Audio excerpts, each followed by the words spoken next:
Welcome to the Daily Plunge. We're in the book of Psalms, Psalm 189. The entire psalm starts off, I'm going to sing praises to the Lord for his great love. I'm going to make known his faithfulness. Through all the generations, I'll declare that your love stands firm forever. Praise you, Lord, because you've established your faithfulness, even in heaven itself. But, and then we get a little twisty on this, but you said, I made a covenant with my chosen one, David, and I'm going to establish his line forever, and I'm going to make your throne firm through all generations.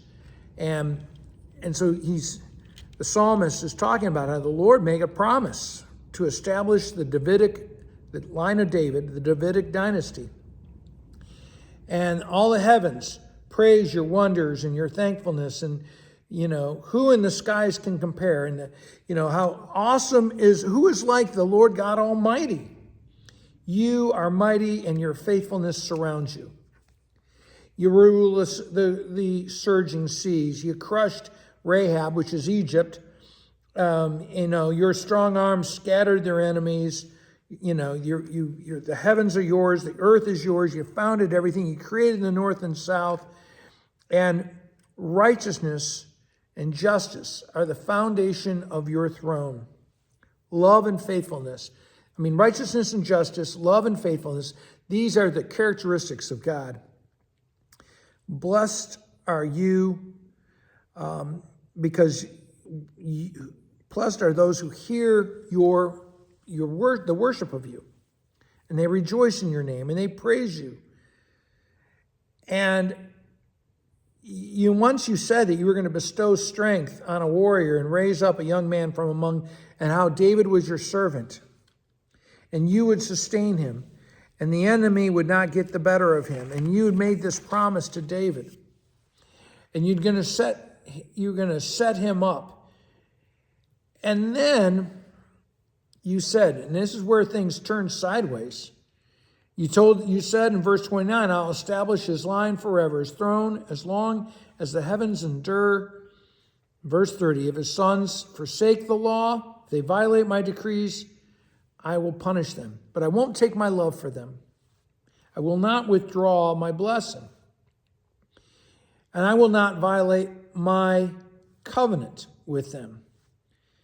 I have sworn the Lord has sworn by the Lord's self to be faithful, and that he would not deceive David. And then comes verse 38. But you've rejected, you've spurned, you've been angry with your anointed one. You renounced the covenant. Did God really renounce the covenant? You defiled his crown. You've broken through the walls.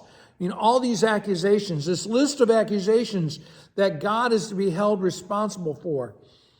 The thing is that the problem isn't that there's a catastrophe happening in the Davidic dynasty, in the kingship of Israel.